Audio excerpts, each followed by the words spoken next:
So over to you, John. Okay. Well, thank you everyone for coming again to our series on the mind-body problem in psychoanalysis. It's based upon an edited book that I produced with the help of many contributors last year, excuse me, of which is Dr. Adrian Johnston, who is the former chair, but distinguished professor of philosophy in the Department of Philosophy at the University of New Mexico in Albuquerque. And he's also a faculty member at Emory Psychoanalytic Institute in Atlanta. He's the author of many, many books, an incredible career, particularly for his youthful appearance.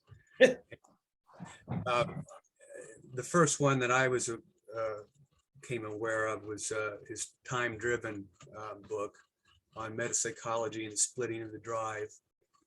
But he's also quite well known, if not famous, for his book on Zizek's ontology. And he's written on Badiou, Zizek and political transformations. He's got a series of books, what he calls a prolegomena to any future materialism. And I believe he's published his third volume on that, if not working on another one. So he's also co-author with another famous philosopher, Catherine Malabou, called The Self and Emotional Life, Philosophy, Psychoanalysis, and Neuroscience. He's also a Lacanian scholar, a Freud scholar, a Hegel scholar, a Marxist scholar, you name it. He is an impressive man. So without further ado, I'm going to let him take over. Well, I would like to begin by expressing my deep gratitude to both David and John for arranging for this event and inviting me to speak as part of this series. And I also would like to thank John for his kind invitation to contribute to the mind-body volume, the psychoanalysis and the mind-body volume that he recently put together, as well as another edited volume, Critical Theory and Psychoanalysis, that he also very kindly invited me to add a chapter to. And so I've enjoyed getting to work with him, and it's nice for us to finally have a chance to meet virtually, even if not in person. Hopefully that will happen soon enough in due course, since it seems as though travel is opening up again. So what I am going to present today is a shortened version of what I contributed to the volume on the mind-body problem. But it's actually, even though I work a lot on that problem from a very direct kind of metaphysical angle. At the time that John invited me to contribute to this volume, I was actually immersed in my work on a book project on Marxism and Psychoanalysis.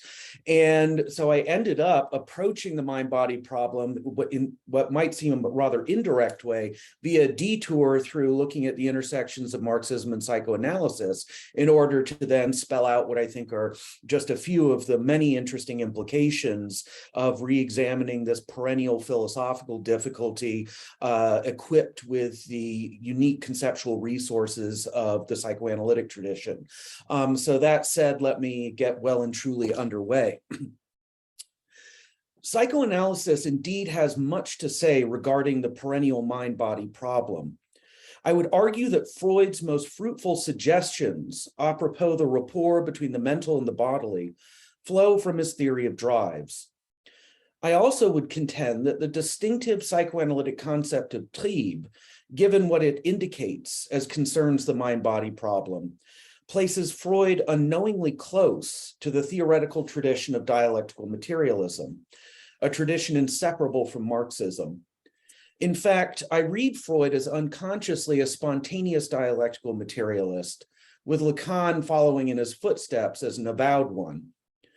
I am far from alone in forwarding this contention to the effect that Freudian as well as Lacanian psychoanalysis cross-resonates with Marxist materialism, including via the analytic concept of drive. With permutations of what loosely could be labeled Freudo-Marxism, such pioneering figures of the early to mid 20th century as the Soviets, Luria and Vygotsky, as well as the Europeans, Reich, Fenichel, and Marcuse, all agree on the central role of psychoanalytic drive theory in a synthesis of psychoanalysis and Marxian materialism. They interpret the interplay of somatic and psychical dimensions and components within each and every analytic trieb as permitting the attribution to Freudian metapsychology of a materialist dialectics, bringing Freud, the psychoanalyst, into proximity with Marx, the materialist. An off-cited paragraph in Freud's 1915 metapsychological paper, Drives and Their Vicissitudes, directly applies the concept of trieb to the distinction between mind and body.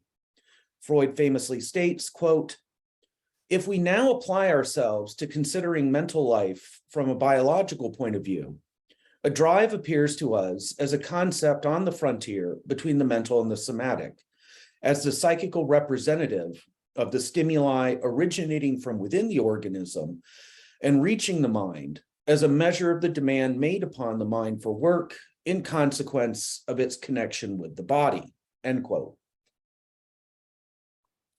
As already indicated by the founding document of drive theory, Freud's 1905 Three Essays on the Theory of Sexuality, the anatomical sources of each and every drive are the sites within soma from which emanate the pressures, the quote unquote demands for work of the drives, whether oral, anal, genital, or whatever other additional types.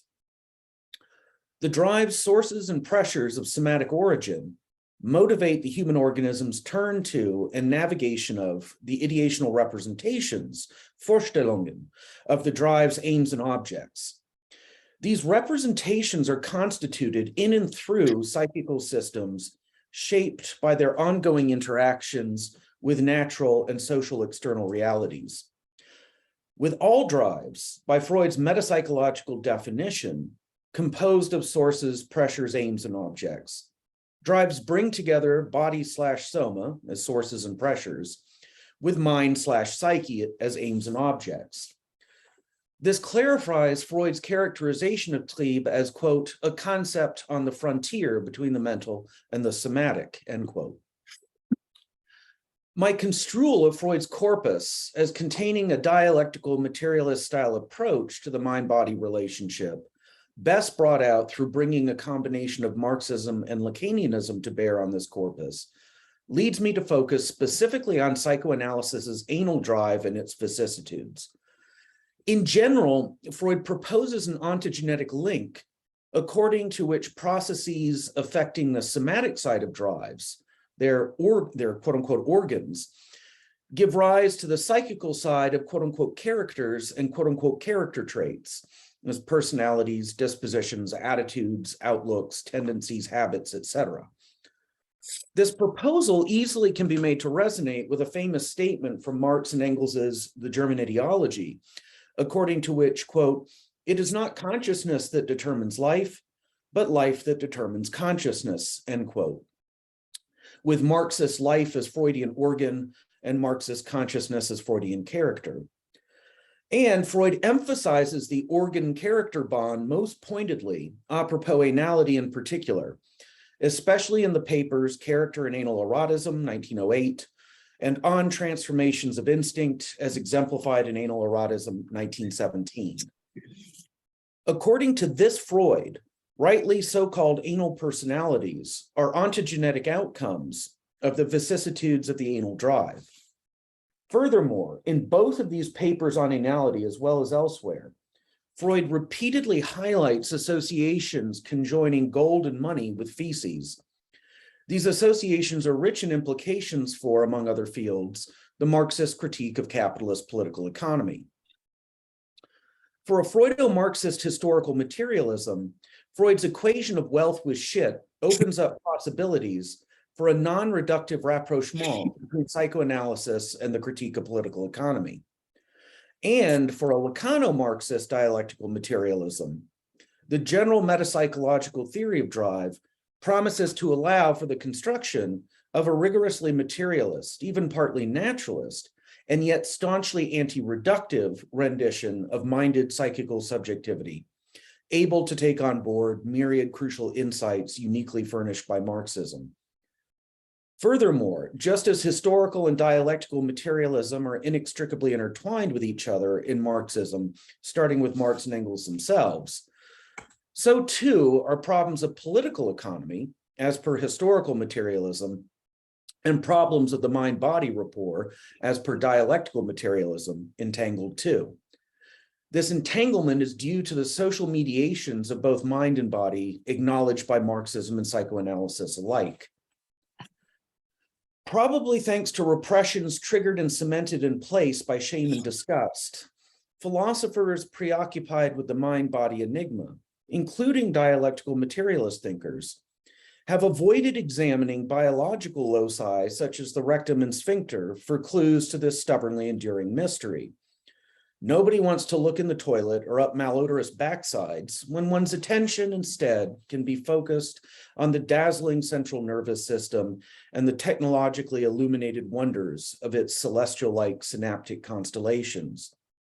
Most people, including most intellectuals, would like to believe that they genuinely prefer concerning themselves with the sublime heavenly cleanliness of heads rather than the ridiculous earthy filthiness of bottoms. Even radically materialist philosophies of mind, whether reductive or not, favor the neurological over the proctological.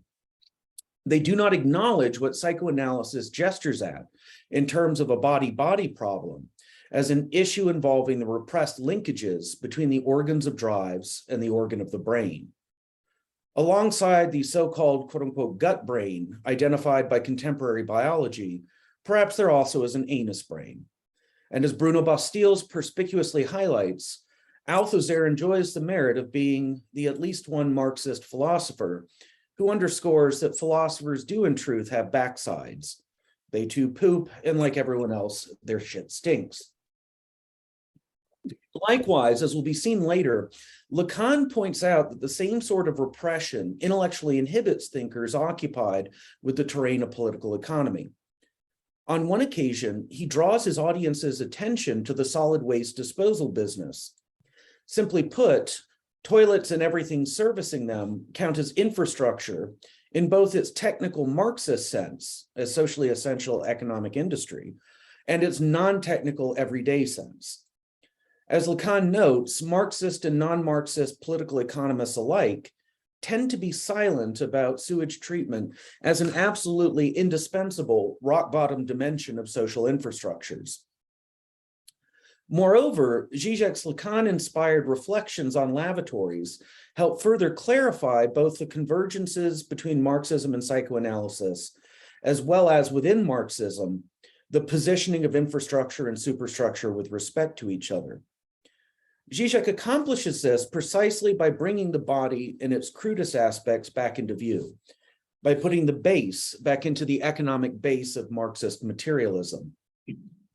Anti-reductive historical and dialectical materialisms, even and especially in their struggles against idealisms, cannot, despite their sophistication, dispense with a certain vulgar materialism, one best developed by psychoanalysis. History may not march on its head, but it can get nowhere without its gluteus maximus. There are some who might be surprised to learn of the later Lacan's strong embrace of political economy in the context of the period of his most detailed and sustained dialogue with Marxism. Specifically, in his 16th and 17th seminars, he advocates replacing Freud's reliance on the natural scientific discipline of physics for metapsychological metaphors and models, with the social scientific discipline of economics instead.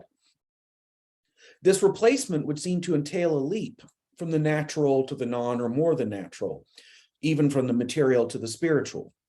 Yet in Seminar 16, Lacan warns that this shift from a libidinal psychical economy pictured on the basis of Freud's naturalist energetics to this same economy recast on the basis of socio-historical political economy involves no lessening or loss of materialist credentials, no backsliding into idealism.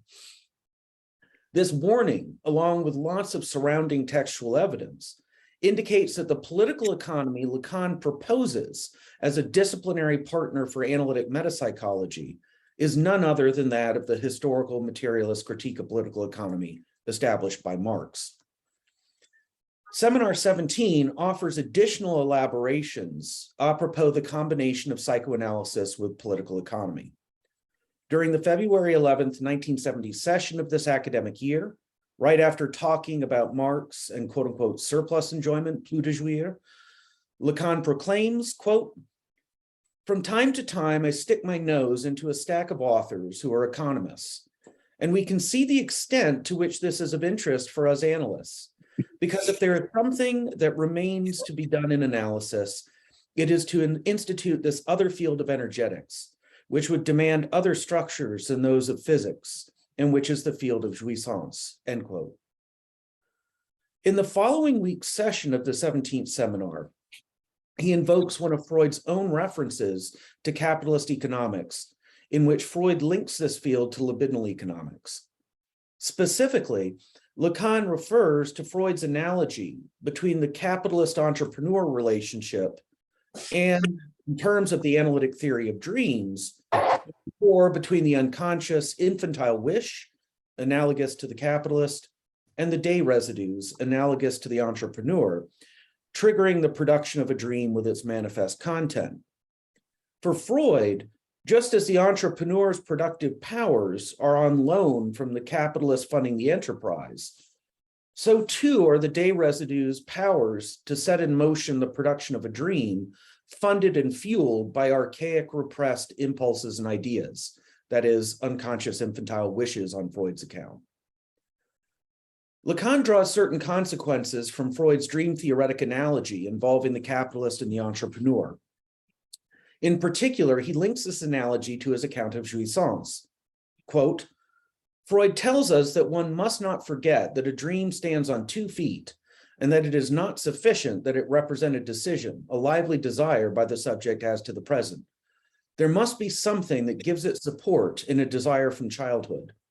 And here he takes as his reference, this is usually taken as a display of elegance, the entrepreneur of decisions, and his relationship to the capitalist, whose accumulated resources, the capital of libido, will enable this decision to pass into action, end quote.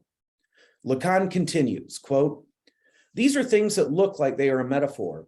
Isn't it amusing to see how this takes on a different value after what I have been telling you concerning the relationship between capitalism and the function of the master, concerning the altogether distinct nature of what can be done with the process of accumulation in the presence of surplus jouissance, in the very presence of this surplus jouissance, to the exclusion of the big fat jouissance, plain jouissance, jouissance that is realized in copulation in the raw.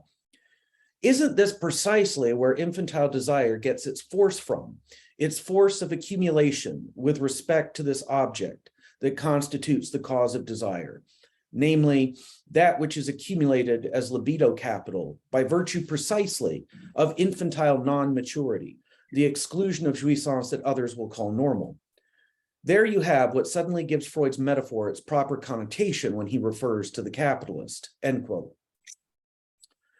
I suspect that Lacan is tacitly tapping into capitalist ideology's myths about the origins of capital. More precisely, this would be the moralizing fiction flattering to capitalists themselves, according to which the accumulation of capital, its retention, originates in abstinence, namely the virtuous self-renunciations and ethico-pragmatic frugality, through which the righteous chosen few elevate themselves to their well-deserved class position as masters of the economy. What is more, given that, as Freud observes, anal personalities often are parsimonious, even capitalist ideology itself inadvertently confesses that capitalism is tied to anality, that it comes out of the anus. It really is shit, even by its own unintended admission. Althusser's claim that ideology is as much allusion as illusion is perfectly apt here.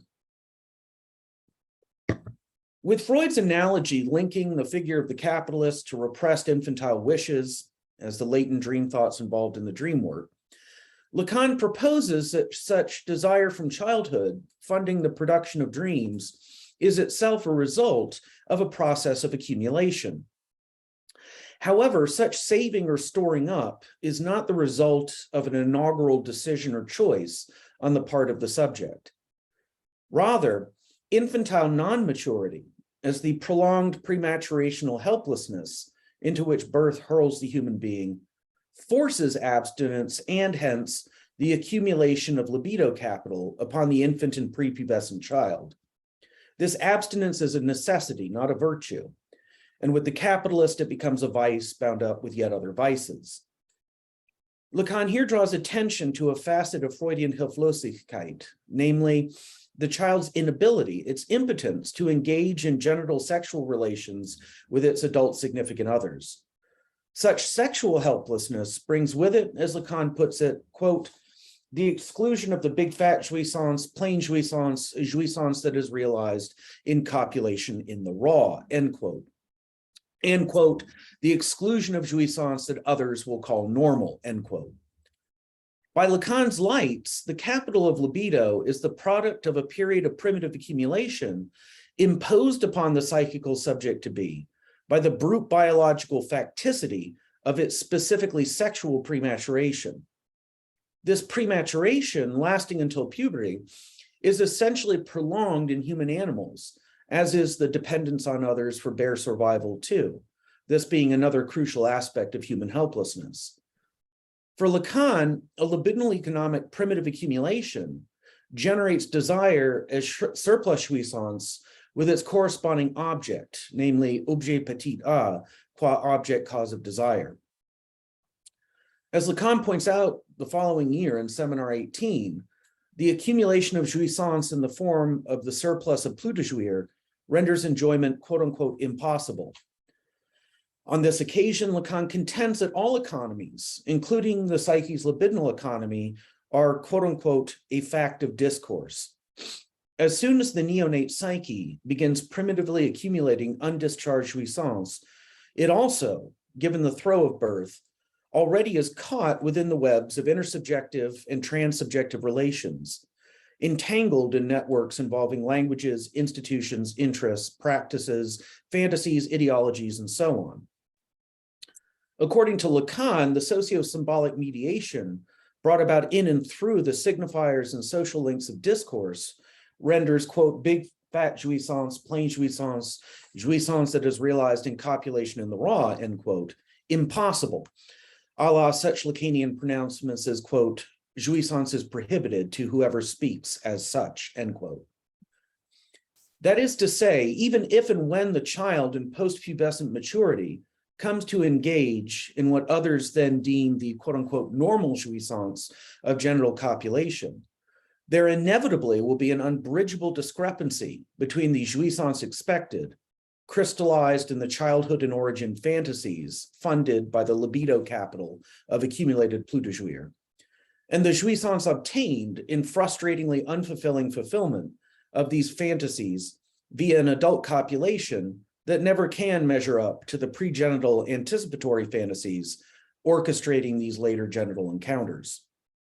What is more, even if the child improbably were to go to the Sadian libertine extreme of transgressing the prohibition on incest, he or she still would confront the disappointing gap between phantasmatic expectation and actual obtainment. Considering Lacan's emphasis on infantile non-maturity as the sexual side of Hilflosigkeit, the incest prohibition, interestingly, is superfluous, forbidding what is anyway impossible for the child, him or herself. But what, if any, are the upshots of the later Lacan's linking of his libidinal economics to political economics generally and the historical materialist critique of political economy specifically? Likewise, how should one construe Lacan's glosses on Freud's capitalist entrepreneur analogy as regards interfacing psychoanalysis with Marxism? In terms of a Lacano-Marxist explaining of capitalism via psychoanalysis, Lacan's Freud-prompted parallels between the capitalist and the accumulator of libido capital, qua plus de jouir, suggests that even for capitalists themselves, capitalism is not organized around anyone's contentment, fulfillment, gratification, satisfaction, or the like. Just as with the Lacanian dynamics of surplus jouissance, in which desire ceaselessly chases without end after the infinitely receding phantasmatic objet petit a, so too with capital's accumulation of surplus value. The quantitative surplus of surplus value is, as quantitative, an in principle potential infinity, which as such offers no prospect for the closure of completion and satiety to the pursuers of this ever-expanding numerical excess. There is no economic version of the finality of a well-rounded whole of quote-unquote big fat jouissance waiting for even the most successful of capitalists perfectly obeying the logic of capital. Yet, capitalists keep chasing the dragon as though there were some final point to be aimed at and reached. This indicates that the drive of, or even as capital, the circuit MCM prime, money, commodities, more money, this is nothing if not a death drive-like painful repetition compulsion, even for the most privileged bearers or personifications of capital. Both critics and defenders of capitalism frequently contend that this socioeconomic system is animated by the private narcissistic motivations of acquisitiveness, greed, self-seeking, and the like. But seeing the closed loop of MCM prime as akin to Lacanian jouissance strongly hints that the capitalist drive, the very motor of this mode of production, is something other than personal pleasures pursued through the enlightened cynicism of cold pragmatic calculations of measurable gains and losses. Although the bulk of the Lacanian ground I just covered is situated during the period of Lacan's teaching at the end of the 1960s and beginning of the 1970s, his 14th seminar of the mid-1960s lays the foundations for much of what he subsequently says about the topic of the economy as per economics. First of all, in the April 12, 1967 session of Seminar 14, Lacan portrays Marxism and Psychoanalysis as sharing a common focus on economy in the broad sense of latent structure. Subsequent remarks to the same effect in the 16th seminar confirm that the classical circa 1965 and then contemporaneous quasi-structuralist recasting of Marx by Althusser is Lacan's source of inspiration here. A week after this Althusser-inspired identification of overdetermining structure as a common denominator between Marxism and psychoanalysis, in the April 19th, 1967 session of Seminar 14, Lacan speaks of the economy of the psychoanalytic unconscious. He states that, quote, jouissance value is at the source of the economy of the unconscious, end quote. Then, during the April 26, 1967 session of this same seminar, he remarks that, quote, the economy of the unconscious is commonly called primary process, end quote. Lacan's use, once again, of the phrase jouissance value signals that he has Marxist theory in mind when speaking of matters economic in this 1967 context. But what does the thesis that the economy formed by the primary processes of the unconscious is organized around jouissance value contribute, especially as regards the implications of psychoanalysis for Marxism? The April 26, 1967 session of the 14th seminar also contains some revealing specifications apropos Lacan's account of jouissance, specifications with clear implications for the related concept of jouissance value. In particular, Lacan therein makes a reference to Sophocles' Oedipus Rex as providing Freud with a founding myth for psychoanalysis. Through implying that Oedipus himself is an Oedipal subject, who dares actually to succeed in transgressing the fundamental prohibitions against parricide and maternal incest, Lacan proposes that the tragic conclusion of Sophocles' play reveals the guilt-ridden rottenness, the horrifying putrescence of the ultimate forbidden fruit if and when it is seized. In being seized, this fruit unexpectedly goes from being tantalizing when inaccessible to becoming repulsive when accessed. The fulfillment of fantasies as the transformation of jouissance expected into jouissance obtained does not provide the ultimate and intensely, purely enjoyable enjoyment with a capital E, quite the contrary. The economy of the Lacanian unconscious, with its primary processes, is organized as a dynamic of interminably beating around a bush, that is, jouissance, as if there were a desire to accomplish the terminal deed of really hitting the bush. Yet despite the appearance of this as if, the whole point is precisely not ever to hit the bush. If the bush gets hit, it disappears, and in so doing, reveals that it always marked an absence, namely what the Lacan of Seminar 7 describes as the quote-unquote vacuole of Das Ding. If this disappearance and revelation were to transpire, the whole unconscious economy orbiting around the absent center of jouissance would grind to a halt and come crashing down. There would be a psychical market collapse, causing the libidinal economy to sink into depression. The primal repression concealing from the libidinal investor the truth that the economy he or she participates in is, in a sense, one giant Ponzi scheme erected on nothing more than empty promises of quote-unquote big fat jouissance, would be lifted and the jig would be up. A libidinal investor who would go to King Oedipus's bitter end and try to cash out for good would end up empty-handed, or perhaps worse still, with a handful of delivered shit in place of promised gold.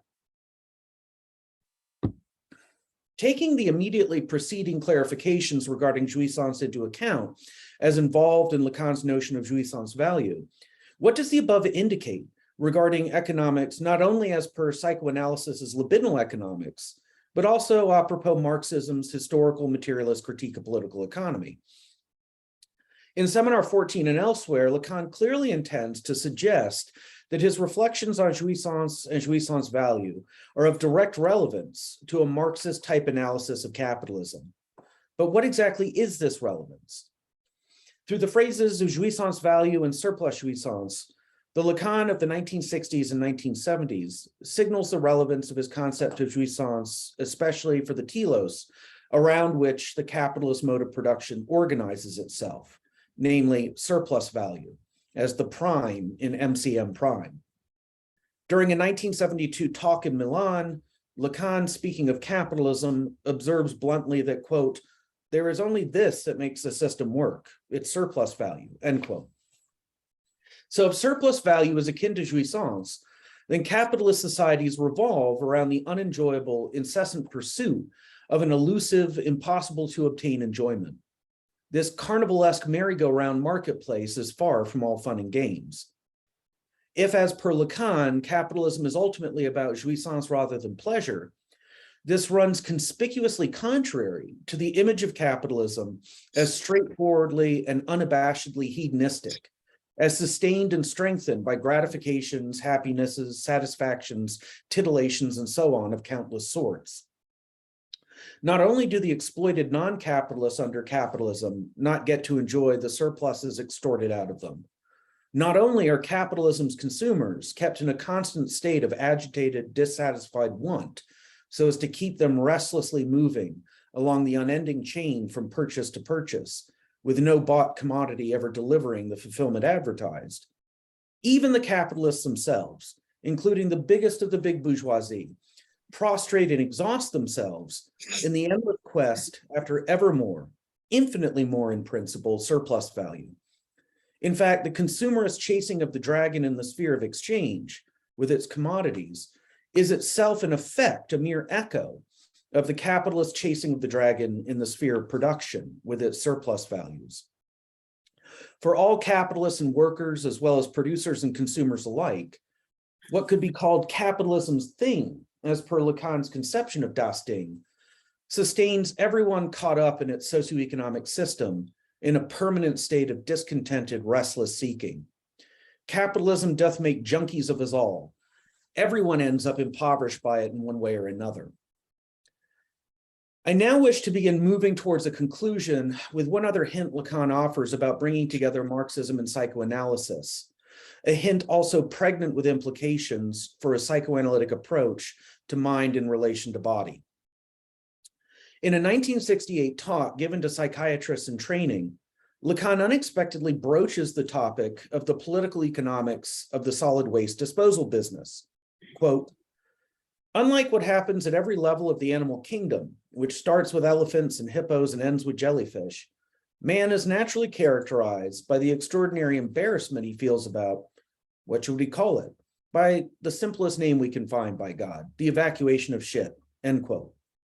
He continues, quote, man is the only animal for whom this is a problem, and it's a prodigious one. You don't realize because you have little devices that evacuate it. You have no idea where it goes afterwards. It all goes through pipes and is collected in fantastic places you have no idea of. And then there are factories that take it in, transform it, and make all sorts of things that go back into circulation through the intermediary of human industry. And human industry is a completely circular industry. It is striking that there is not, to my knowledge, any course on political economy that devotes a lesson or two to it. This is a phenomenon of repression, which, like all phenomena of repression, is bound up with the need for decorum, end quote. In relation to the traditional philosophical project of identifying those features distinguishing human beings as unique within the full sweep of creation, Lacan, very much as a psychoanalyst, highlights humanity's awkwardness and discomfort in the face of its own excrement. This is by contrast with non-human animals' comparatively unperturbed attitude regarding their poops. Unlike all other living beings, humans angst over their own shit. They are troubled by it, by how to dispose of it and what to do with it.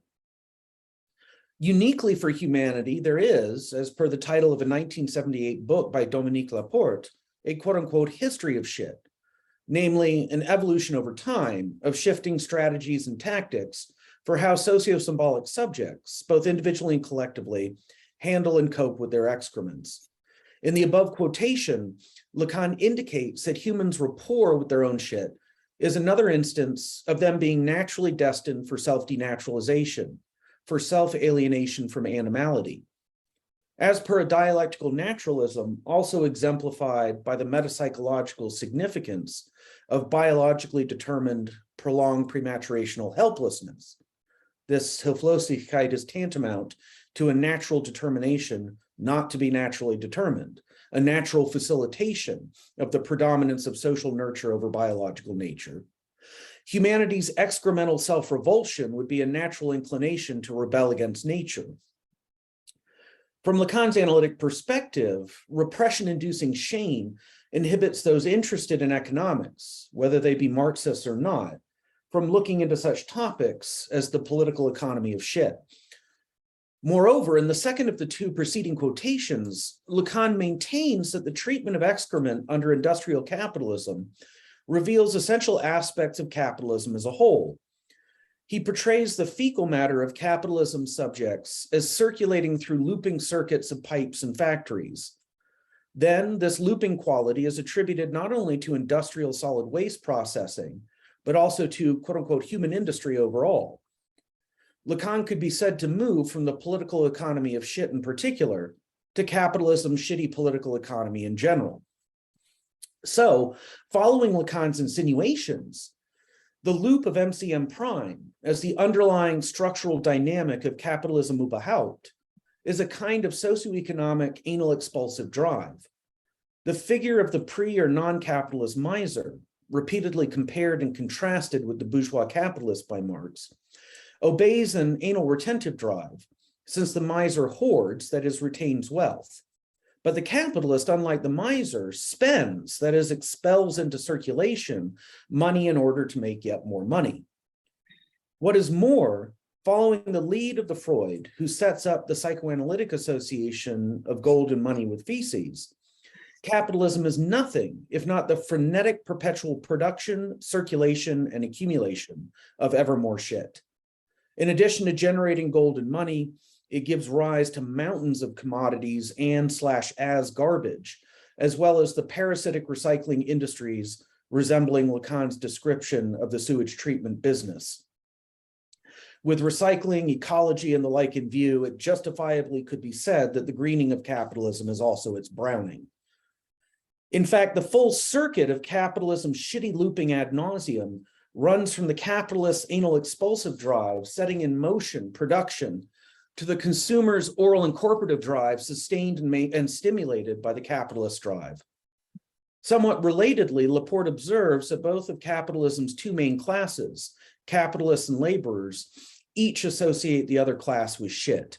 with the poor person's scorn for the obscene, filthy lucre of the wealthy, and the rich person's scorn for the dirt and grime of the impoverished. The logic of capital is nothing if not scatological. Taking into account capitalism's extended circuit running through the spheres of production, exchange, distribution, and consumption, capitalism shows itself to be, in the psychoanalytic terms advanced by both Freud and Lacan, one giant loop formed by connecting capitalist anality with consumers' orality. It composes a disgusting closed coprophagic circle in which shit keeps passing from the productive expulsive anuses of capitalists into the consumptive and corporative mouths of consumers, and back again over and over. This is a manic binge purge ceaseless oscillation in which, inverting the standard bulimic sequence where binging comes first, purging as capitalist expulsion precedes and conditions binging as consumerist incorporation. The capitalist socioeconomic system in its entirety thus resembles a person who shoves his own head up his own ass precisely in order to eat his own shit, or a snake that swallows its own tail specifically so as to consume its own feces. From a Lacanian vantage point especially, this whole vile circuit outlines the contours of essential negativity, the black hole of the vacuole of capitalism's thing, the infinite abyss of the bottomless, self-voiding hole of absent, unenjoyable enjoyment. The ring of the traced rim of the loop MCM prime is the simultaneously both political and libidinal economic sphincter at the heart of capitalism in its totality as a massively shitty political economy.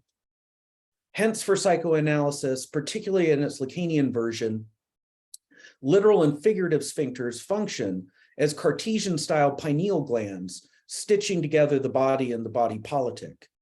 As Richard Boothby, engaging with Freud and Lacan, insightfully articulates, quote, "The anal sphincter, despite the socially rehearsed repugnance that attaches to everything excremental, or rather precisely because of that repugnance, must be considered the most profoundly social organ of the body," end quote. And in a now famous set of meditations on national differences in European toilet design, Zizek permits seeing the literal bodily sphincter as a metaphorical pineal gland, connecting historical materialism's distinct social levels of economic infrastructure and more than economic, including ideological superstructure, just as for Althusser, a mode of production's relations of production constitute the pineal gland-like switch point within the economic base where superstructure and infrastructure converge and interact. Zizek prefaces his reflections on toilets with a theoretical qualification about appeals to ostensibly no-nonsense, brass-tacks practical usefulness. Quote, "In everyday life, ideology is at work, especially in the apparently innocent reference to pure utility," end quote. With this important caveat about utility in place, Zizek soon proceeds to address the matter of European lavatories. He observes, quote, "In a traditional German lavatory, the hole in which shit disappears after we flush water is way in front, so that the shit is first laid out for us to sniff at and inspect for traces of some illness. In the typical French lavatory, on the contrary, the hole is in the back. That is, the shit is supposed to disappear as soon as possible. Finally, the Anglo-Saxon, English, or American lavatory presents a kind of synthesis, a mediation between these two opposed poles. The basin is full of water so that the shit floats in it, visible but not to be inspected. It is clear that none of these versions can be accounted for in purely utilitarian terms. A certain ideological perception of how the subject should relate to the unpleasant excrement which comes from within our body is clearly discernible," end quote. Since all three types of toilets are equally effective in getting the job of disposing of poop done, they enjoy the same level of the essential use value of being a toilet. Their differences cannot be explained on the basis of any one design being more utilitarian than the others. This ruling out of a seemingly non-ideological utilitarian explanation includes the apparently utilitarian Anglo-Saxon lavatory design. As Zizek claims, the Anglo-Saxon style of utilitarian toilet is itself not a default original design, but instead a secondary synthesis, a sort of compromise formation between German and French lavatory designs. Zizek goes on, quote, "Hegel was among the first to interpret the geographical triad Germany, France, England as expressing three different existential attitudes: German reflective thoroughness, French revolutionary hastiness, English moderate utilitarian pragmatism. In terms of political stance, this triad can be read as German conservatism, French revolutionary radicalism, and English moderate liberalism. In terms of the predominance of one of the spheres of social life, it is German metaphysics and poetry versus French politics and English economy. The reference to lavatories enables us not only to discern the same triad in the most intimate domain of performing the excremental function, but also to generate the underlying mechanism of this triad in the three different attitudes towards excremental excess: ambiguous contemplative fascination, the hasty attempt to get rid of the unpleasant excess as fast as possible, the pragmatic approach to treat the excess as an ordinary object to be disposed of in an appropriate way. So it is easy for an academic to claim at a roundtable that we live in a post-ideological universe. The moment he visits the restroom after the heated discussion, he is again knee-deep in ideology. The ideological investment of such references to utility is attested by their dialogical character. The Anglo-Saxon lavatory acquires its meaning only through its differential relation to French and German lavatories. We have such a multitude of the lavatory types because there is a traumatic excess which each of them tries to accommodate. According to Lacan, one of the features which distinguishes man from the animals is precisely that with humans, the disposal of shit becomes a problem, end quote. Despite the humorous quality of Zizek's musings about European toilet designs, he is sincere in this context about using the differences between lavatory types to make some quite serious theoretical points at the intersection of Hegelian philosophy, Lacanian psychoanalysis, and Marxist critique. For psychoanalysis, starting with Freud's 1905 jokes in their relation to the unconscious, humor enables normally repressed unconscious truths to reveal themselves, with laughter both inside and outside the analytic consulting room, as a not uncommon sign that such truths have indeed been registered. For my present purposes, what is most valuable in the Zizekian account of the significance of European toilets are its implications for rethinking both the Marxism psychoanalysis rapport, as well as the infrastructure-superstructure link as per historical materialism. Zizek's hybrid Lacanian Althusserian conception of the unconscious and ideology are pivotal in this context. From Lacan, Zizek takes the account of the unconscious as existing primarily in the forms of a manifest, material, objective, real exteriority at the socio-symbolic level, albeit with those subjected to this manifest exteriority having eyes not to see it. From Althusser, Zizek takes the account of the quote-unquote materiality of ideology. This account amounts to Althusser's de-psychologization of the ideological, parallel and related to Lacan's de-psychologization of the unconscious. According to the distinctively Althusserian theory of ideology, the ideological, despite the etymology of the very word ideology, is not mainly ideas internal to individual persons' heads in the guises of the misleading thoughts of false consciousness.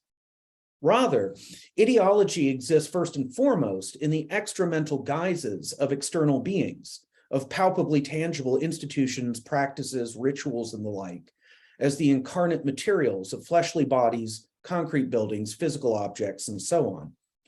Ideology for Althusser, like the unconscious and its truths for Lacan, is, so to speak, out there, instantiated in the shared public spaces of socio-symbolic networks, including public restrooms. Zizek sees that the diversity of European lavatory styles, a condensed quotidian embodiment of unconscious ideology as per a combination of Lacan with Althusser, a condensation with consequences for Marxism, psychoanalysis, and their relationship. In light of Zizek's reflections, bathrooms now can be illuminated as sites of intersection for infrastructural and superstructural dimensions. To begin with, solid waste disposal involves infrastructure in both its technical Marxist sense and its non-technical quotidian sense. Moreover, as Zizek compellingly demonstrates, toilets also involve, in addition to their infrastructural use and exchange values, non-utilitarian influences and mediations irreducible to purely pragmatic economic considerations and calculations.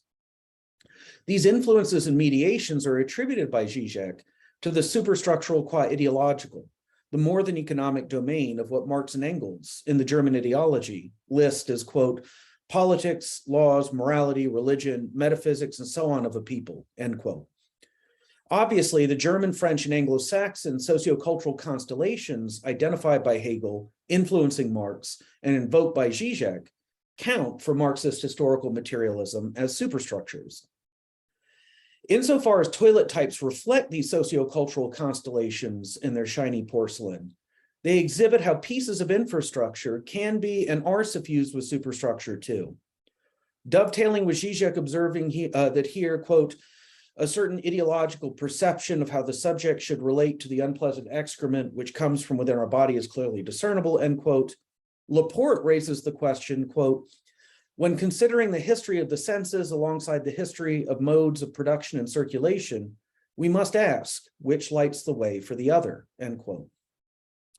Between German toilets and German speculative metaphysics, between French toilets and French revolutionary politics, between Anglo-Saxon toilets and Anglo-Saxon utilitarian economics, one is faced in each instance with the same apparent chicken and egg dilemma. When Zizek claims that, quote, we have such a multitude of the lavatory types because there is a traumatic excess which each of them tries to accommodate, end quote, he signals his endorsement of a Lacanian psychoanalytic resolution of the chicken and egg problem with which Laporte's history of shit confronts Marxist historical materialism. Zizek's traumatic excess would be the real of excrement, which the realities of all different lavatory types are designed to deal with in their distinct, more than utilitarian ways. Yet one still could ask of this Zizek whether, through his insightful discussion of toilets, he means to elevate Lacanianism over Marxism. More precisely is his position that a somatic and or psychical real, a la psychoanalysis, enjoys explanatory priority vis-a-vis the infrastructural, that is the economic base qua mode of production, as per traditional historical materialism. Although I am not entirely certain how Zizek would respond to this question, I am inclined to interpret Zizek's Lacanian real of excrement as not neatly separate from, and in its separateness explanatorily competing with, Marx's real of modes of production. That is to say, I do not believe, and do not believe that Zizek believes, that one has to choose between privileging this Lacanianism over historical materialism or vice versa. Why not? The notion of need connects Lacan on defecation with Marx on the economy. In Lacan's metapsychological theory of the libidinal economy, the primarily somatic sources and pressures of the Freudian drives, the anal drive included, amount to biologically innate human needs that make demands for work on the psyche in terms of clamoring for satisfaction, for the gratifications of discharge, sating, and slaking. As such, need a la Lacan would be a driving force for the praxis of social laboring, constituting the economic motor of history as per Marxism, with the economic intended by Marx in a broad but carefully defined sense. To be even more exact along Lacanian lines, Zizek's traumatic excess would be strictly extimate, that is, intimately foreign and internally excluded, in relation to the infrastructural economic base. At this point, it seems fitting to conclude with a well-known proclamation by Lenin regarding the topic of toilets. In a November 6 to 7th, 1921 article in Pravda, marking the occasion of the 4th anniversary of the October 1917 Bolshevik Revolution, he proposes, quote, when we are victorious on a world scale, I think we shall use gold for the purpose of building public lavatories in the streets of some of the largest cities in the world, end quote.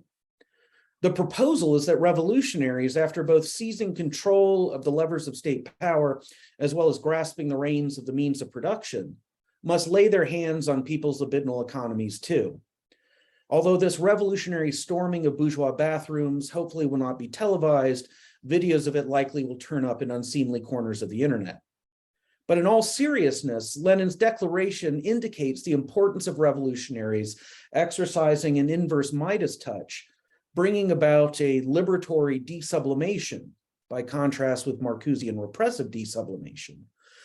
A liberatory desublimation turning gold back into the feces from whence, according to Freud, it ontogenetically came.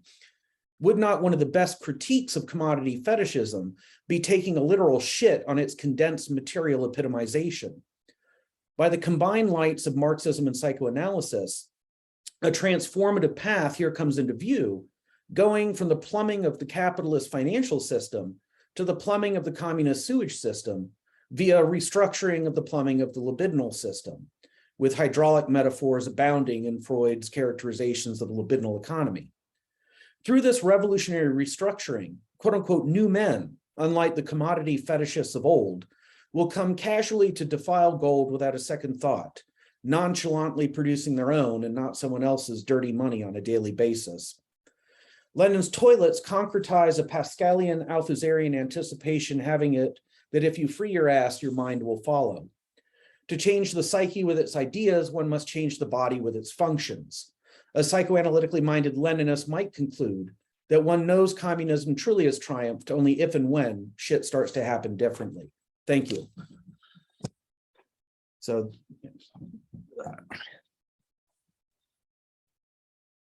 are we going to do Q&A? I don't recall the exact formatting here.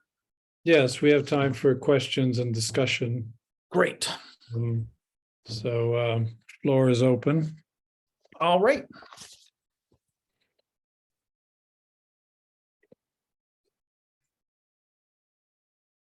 I couldn't help but just laugh inside throughout this this talk.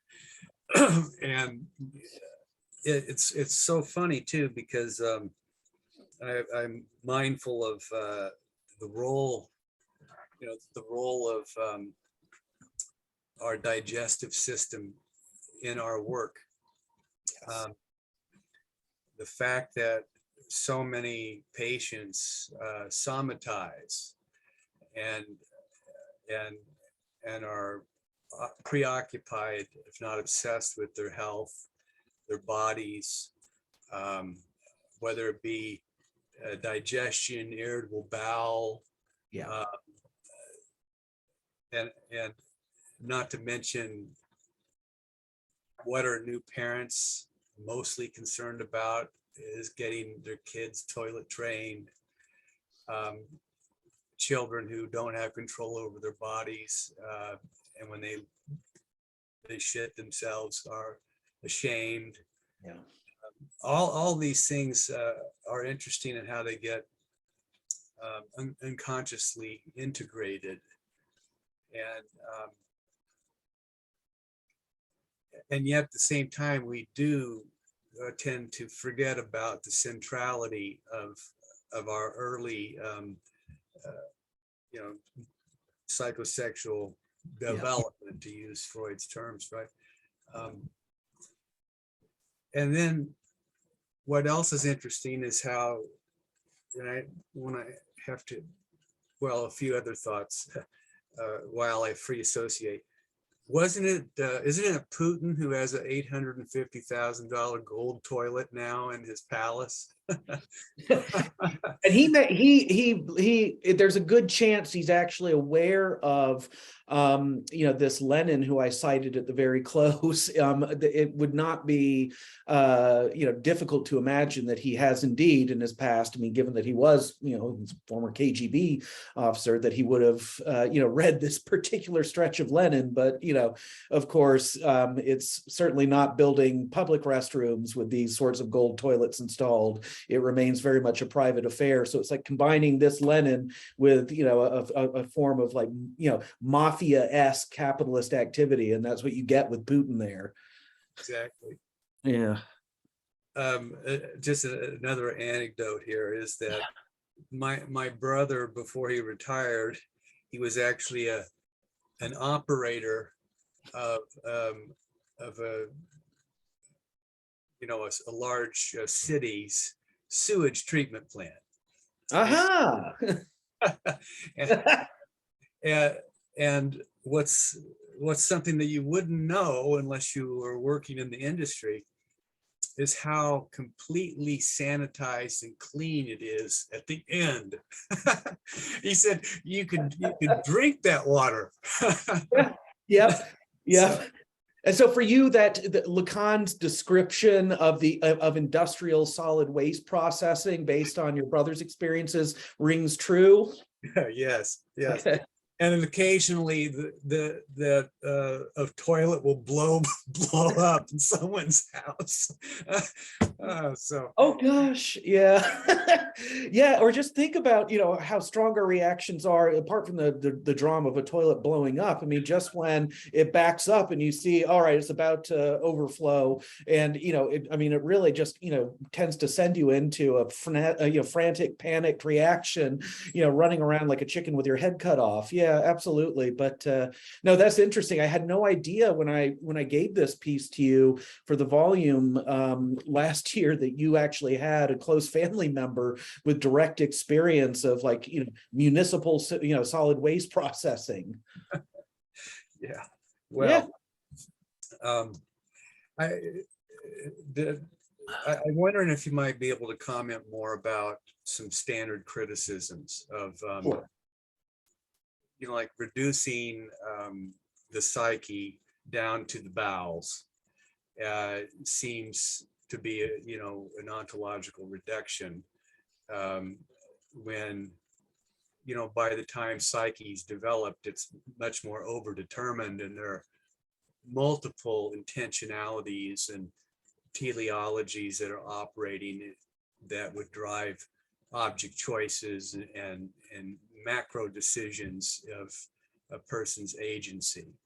How do you, just to further that, it's been a long time since I've read Freud's early works. Yeah. And I don't recall hearing the term or he using the term anal drive. Usually the anus or the body is the object of the drive, not the body part itself. So if you might want to comment on those two things. No, those are very helpful. Thanks, John. So, with the reduction issue, well, assuming that there is such a thing as an anal drive, and I'll get to that second question, after answering the first, that, of course, the model of drive that Freud himself establishes, Lacan also develops in his own ways, and that, I take over and inflect in my own manner too, is one which involves, among other things, the influence of very complex social mediation from the get-go. And so if we think of following Freud's metapsychological definition of the structure of drive in general, of anything that could qualify as an instance of trieb, according to his metapsychological criteria, he insists, among other things, as you know, that all drives as drives consist of a combination of what he calls source, pressure, aim, and object, right? So in order to say that there is, for instance, an anal drive up and running as a drive, it has to involve an ensemble of all four of these elements. And incidentally, I should say that just to here, I realize I can rather quickly speak to the second question in laying things out this way. That for Freud, it's clear that one of the distinguishing features between different drives has to do with anatomical source, right? So when Freud talks about the drive source, that of course there will be one drive that has as its primary anatomical locus the orifice that is the mouth, hence the oral drive, and likewise for the anal drive, general, etc. And so, I'd have to go back and check. I do recall him speaking of an anal drive sometimes, but even if he doesn't, his manner, even as early as, say, 1905's 3 essays on the theory of sexuality, on distinguishing between drives in part based upon what their anatomical locus, what each drive's anatomical locus is within the body, as part but not all of the account of what that drive is, since you then have to have, in conjunction with an anatomical locus as a source, you also have to have pressure, aim, and object over and above that. So that, just as an aside, would be primarily how I would handle the second question. But to come back to the first about, what seems like a very vulgar materialistic version of Freudian psychoanalysis that really does collapse everything down to the level of poo-poo, pee-pee, caca, all that stuff, and hence is perhaps, to be viewed with suspicion. The thing is that on my reading of Freud in general, including more specifically on, the anal drive a la Freud and the way that I'm working with it in the context of this particular piece, is that, on the one hand, yes, that there is meant to be this, you might say, sense or impression of a certain reductionistic gesture. And that is because I do think that oftentimes our intellectual aversion to reduction, et cetera, is often, if viewing it psychoanalytically, really a defense against some of the parts of psychoanalysis that, instead of rejecting it as, oh, well, that's just, really gross and childish and stupid, like very non-intellectual ways of dismissing Freud, just based on a much more obvious, revulsion in the face of topics like infantile sexuality, that there's a more disguised and refined intellectualizing version of that same move, which is to, really want to say, oh, my adult subjectivity can't just be, collapsed down to the level of, playing out, a set of childish dramas that originate in my early years, et cetera, et cetera. And so, I think it's important for those committed to psychoanalysis to risk, really arousing that worry about reductionism, in part as a way to push back against what I think is really, just a more sophisticated version of, a dismissal that really is based on the idea of, well, that just sounds ridiculous, disgusting, silly, et cetera. And, Freud can't be right.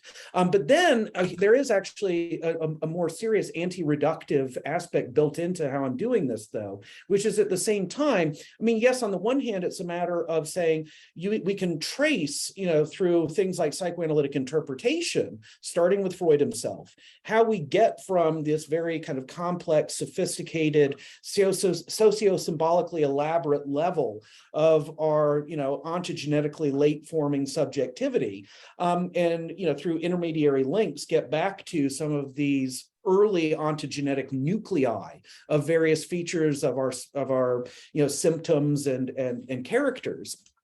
But at the same time, what we realize when we get to that supposed rock bottom early level is that it's not as crude and primitive, and hence is not, a simplicity to which you're reducing, because the whole original, infantile field itself is already shot through with all of these complex socio-symbolic influences that are part of the child's context, even if it doesn't consciously register it as such. Just to, stick to the details of my paper, that one could surmise that potty training and everything it brings with it by way of, what we know from psychoanalysis to be the implications of this whole process.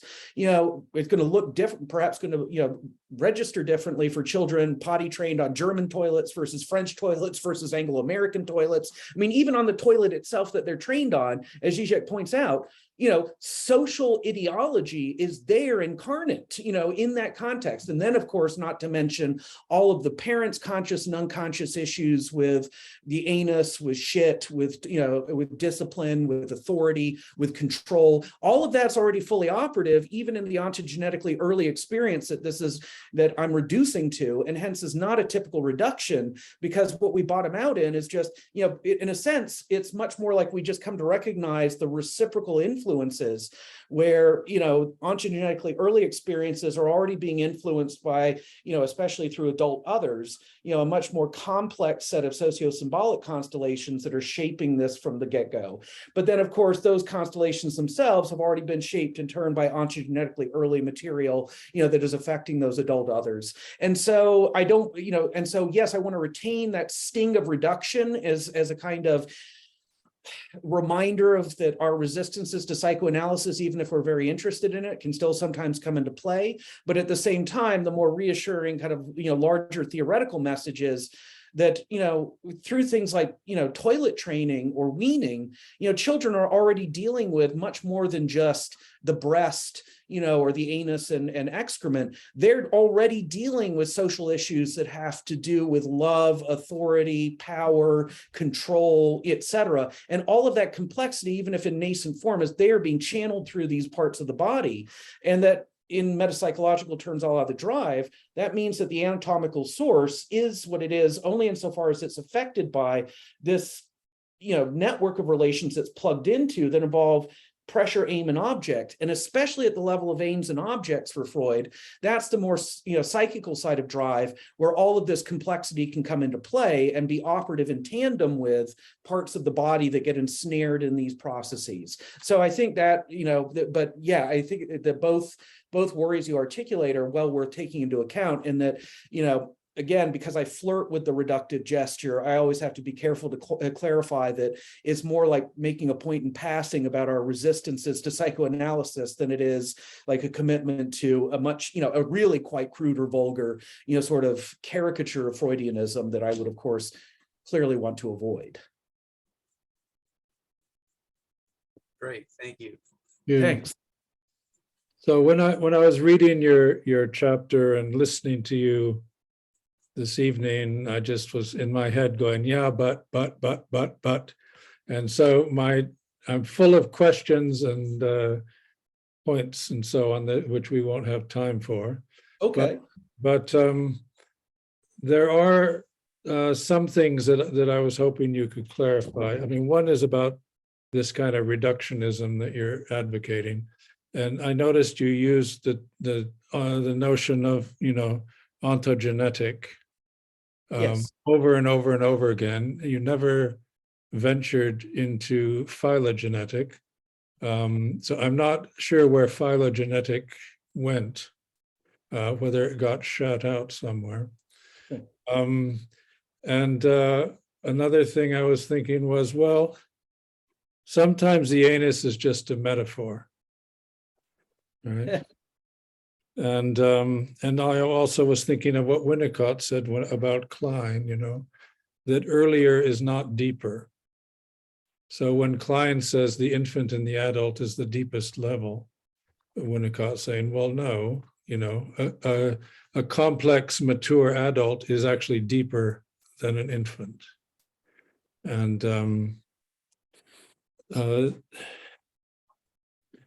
I did wonder, I mean, I'm really uncomfortable with your starting point, which seems to organize the whole argument, but there's lots of things you said which I have no problem with. And I thought actually you would get on great with Hillman, right? Hillman does all this stuff all the time, and he does a beautiful talk about ceilings, how ceilings have become this kind of utilitarian blank space full of tubes, whereas they used to be really beautiful. And he's very interested in architecture and how cities are planned and so on.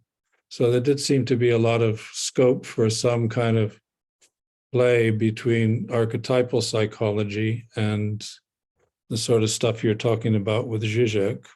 Mm-hmm.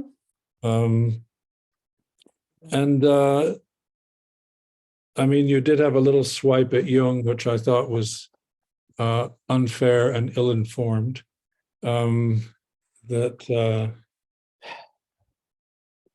see.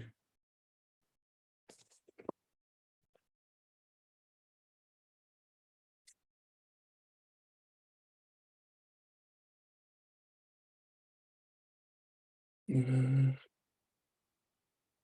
think it was about saying that you were talking about the collective and the individual, and that you didn't want to completely have the individual disappear into the collective.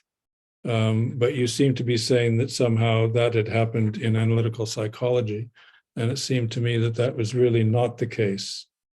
This renders him difficult to distinguish from, for instance, Jungian's hypothesizing a collective mind unconscious, a hypothesis Lacan rejects. I don't know whether he rejects it because he understands it or he rejects it because of how he wants to see it. You see what I mean? Not exactly. Sorry? I think Lacan actually had good reasons for that. It wasn't just a matter of arbitrary inclination on his part to see things a certain way. I would caution against that in terms of, I don't know how much Lacan you've read, but that would be a rather uncharitable characterization of the man's work, and including, his critiques of Jung following on some of Freud's. Hmm. I'm not interested in fighting out the Jung debate here in this context, and what you're citing is material from the chapter that I didn't present today, but there's a lot here already. I don't know if you want me to actually address this or not, but if you do. No, if you want to respond to any of those things, I'd be appreciative. All right, so starting with the ontogenetic phylogenetic distinction, I choose not to use the term phylogenetic because, with the Marxist component of, what I'm doing here, that shows up in the guise instead of history as understood primarily from a historical materialist standpoint. The problem with bringing in the term phylogeny, of course, we have to remember that Freud himself had some reservations about his phylogenetic speculations. And for example, his paper on the topic, we have only because grandchild of Ferenczis found it in, his grandfather's trunk in an attic, and then it was posthumously published in 1987 by Harvard University Press. But Freud destroyed the original and clearly did not feel comfortable with the work that he had done in that vein. But when you talk about ontogeny and phylogeny, of course, that is terminology that Freud himself is drawing from traditions such as German natural history and Ernst Haeckel's sort of views, etc. And I think that from my Marxist standpoint, the conceptions of history or historical time that Freud is sometimes referred to under the heading of phylogeny, I think that you end up with a somewhat falsely naturalistic depiction of human history that comes along with all the baggage that German natural history tradition that Freud is taking this terminology carries with it. And so, if you're looking for the phylogenetic dimensions in terms of talking about, transgenerational human history, well, that's clearly, present in my work, but in the form of a more Marxist approach to the understanding of human social history than one that, remains in some way indebted to, the more natural history sorts of thinking that spawns this vocabulary that Freud takes over at certain moments. Then when it comes to, well, the anus is sometimes a metaphor. Well, yes, but the thing is that, for Freud and Lacan at least, that something like the anal drive would be both itself in terms of being directly linked to the original anatomical source as the literal anus, but also, of course, all of the anal drive's subsequent vicissitudes, a la Freud's notion of drives and their vicissitudes. And that, of course, subsequent vicissitudes of a drive, including the anal drive, can include for Freud and various psychoanalysts any number of different subliminatory permutations that, of course, as subliminatory end up being, and especially once, we have repression in the unconscious working in tandem with this, have to be analytically interpreted, are not obvious at first glance. But then what we discover is that there are still interpretable traces of the associative links that get you from the original unsublimated version of the drive directly anchored in its anatomical source, and then various, subliminatory or other, derivatives or permutations of that drive structure. They're going to show up in modified form where it's not the literal anus that's at stake, but it is, you might say, metaphorical or other forms of associatively linked, but also at the same time sufficiently disguised versions of this.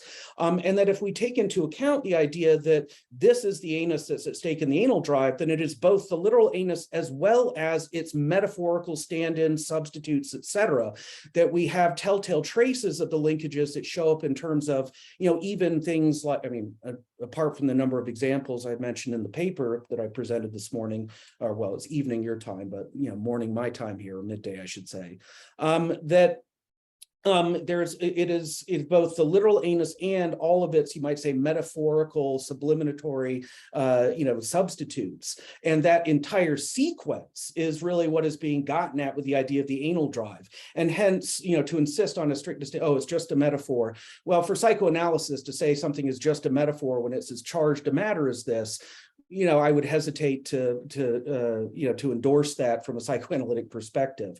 And also, of course, linked to this, right? In my answering John's question about reduction, I'd already, I think, made it clear that there's no privileging here of the earliest as the deepest. That's not at all what I'm committed to here. But at the same time, insofar as Freud's psychoanalytic taxonomy involves using at least the original drive source as also the source for the name of the drive for the sake of convenience of distinguishing between them, that Freud himself doesn't end up lapsing into the error of therefore viewing the original as deeper. He warns against this toward the end of his life. In 1937, in Analysis Terminable and Interminable, one of the very important things that he points out is he says, well, that there's a risk that in analytic practice that we will succumb to this, mistaking of the original for the most profound, the deepest, or what, ultimately we're concerned with to the exclusion of everything else. And Freud compares this kind of analytic attitude to what he describes as a sort of lazy fire brigade, which when it was called to the site of a burning house, would frantically try to figure out where the fire started and would identify, okay, it was an overturned oil lamp. So we'll go and we extinguish the burning overturned oil lamp, and then we leave while the rest of the house is still burning. And the idea is that, well, it's what's really important is not the original by itself, it's all of the intermediary links between what is ontogenetically most recent in our present, and then all of the associative connections that weave together the earlier and the later. And it's the entire network that's of concern. In other words, the entire burning house, as Freud puts it in this analogy with the fire brigade. So that's not like the Kleinian sort of thing where you think, oh, well, what we want to do is fire off as soon as possible these deep interpretations, which are going to get to this most primitive level of, pre-Oedipal infantile drama and conflict. And that's what it's all about. I mean, here, Freud and Lacan following him would certainly agree with you. And Freud and Lacan make similar critiques of Klein to what you're indicating Winnicott does. So yeah, those would be just some initial thoughts in terms of the main. We're going to be out of time soon. I just wanted to make one observation, which for me, I think I would prefer the notion of a complex to an instinct. That to me is more productive. But I know, don't call it an instinct. Drive and instinct are two very different things. Freud even uses different German words. Freud uses them differently, but I'm just saying I would prefer to think of the complexes and cultural complexes and so on, which are in these networks which have an affective center. But I know Barbara has something to say. Just a question, maybe on a little different track. Have you used Max Weber's Spirit of Capitalism in any way in your thinking? Could you elaborate? Well, so this talk is part of a larger book that hopefully will be coming out next year, just depending on the publisher's schedule, but it's entitled Infinite Greed, Money, Marxism, Psychoanalysis. And Weber features in there several times. Now, to begin with, I should point out that, one of the things that a reader of Marx's mature critique of political economy will know is that Weber is not actually the inventor of this thesis about the crucial role of the Protestant ethos in the the birth and flourishing of industrial capitalism. That Marx himself already repeatedly in his works of the 1850s and 1860s talks about this special role that he identifies Dutch and English Protestantism as having played in terms of helping to foster the emergence and endurance of this new capitalist mode of production with its corresponding social formations. And so there's, of course, one thing I point out is that, the whole myth about, it's Weber who discovered that is, a myth of bourgeois sociologists who want to, say, oh, look, this is like a fatal flaw in Marx's historical materialism, where he wants to, reduce everything to the, directly economic, and in so doing ignores the non-negligible role that, what Marx would just dismiss as a superstructural formation, such as Protestantism, plays in terms of even the relations of production within the capitalist mode of production. So, that's, you already find in Marx in a way, and then with Weber, part of what I'm interested in doing, and this is where we come back to John's reduction question, but now really more with regard to the Marxist tradition. I mean, one has to bear in mind that Weber does come to exert a significant influence over specifically Western Marxists in the mid-20th century. And I'm thinking first and foremost of the, founding founding members, the first generation of the Frankfurt School. And one of the things that Weber basically licenses them to do while still claiming to be Marxists is essentially to say, oh, well, like any emphasis on the priority of the economic base of the infrastructural level of society is to be dismissed as crude, vulgar, reductive, et cetera. And there's all of this superstructural socio-symbolic complexity that won't be captured by that economic focused analysis. And that coupled with other, inspirations like, the work of someone like Gramsci, you then get a Western Marxism that is more Weberian than it is Marxist, so much so that I don't think it really remains Marxist, where the whole priority of continuing to pursue Marx's mature life's work of the critique of political economy just drops out of the picture. And this Weberianization of Marxism then licenses turning it into, essentially just, ideology and culture critique for arts and humanities students with no knowledge of economics whatsoever. And I think that that is both intellectually and politically disastrous for the left. And so, looking at Weber's legacy and influencing some of the Marxists who are also trying to tie Marxism to psychoanalysis, that this then also brings into play questions about reductionism, not just on the psychosexual side for analysis, but then, whether or not the anti-reductive, anti-economistic inclinations of Western Marxism latching onto a figure like Weber and inspired by him, whether or not that has also perhaps created more problems than it solved in terms of, a number of the issues that I think just like, all right, there may be a certain vulgar dimension of psychoanalysis that we have various ways of trying to, dismiss without really seriously engaging with it and entertaining, its accuracy in terms of capturing certain truths. I think we likewise have tended to do the same with what Marx is accused of, which is not, a sexual reductiveness, but an economic reductiveness. Well, Adrian, thank you very much for an extremely stimulating and challenging discussion. Thank you I appreciated, the very challenging questions, and I've gotten a lot out of this. Thank you so much, all of you. One last question. What do you think of Ernest Becker? I have a real fondness for him. That book is one of those which I do have, very dear memories. I read it in graduate school, but yes, I really loved, his denial of death. I really thought that was, it stands out. And it's funny, I forgot to use it for this, but thank you for the reminder, David, because that's worth going back to in his discussion of anality there. And like Norman O'Brown also in Life Against Death, has remarks in that vein too, and that Becker and Brown together, do both contribute elements that I think are valuable to think, to looking at, especially the anal drive in the way that I'm trying to do here. I'm very pleased you like Ernest Becker. I do. Thank you very much for your talk and okay, thank you. Yeah, okay, take care. Bye. Take care, guys. Take care. Okay, bye.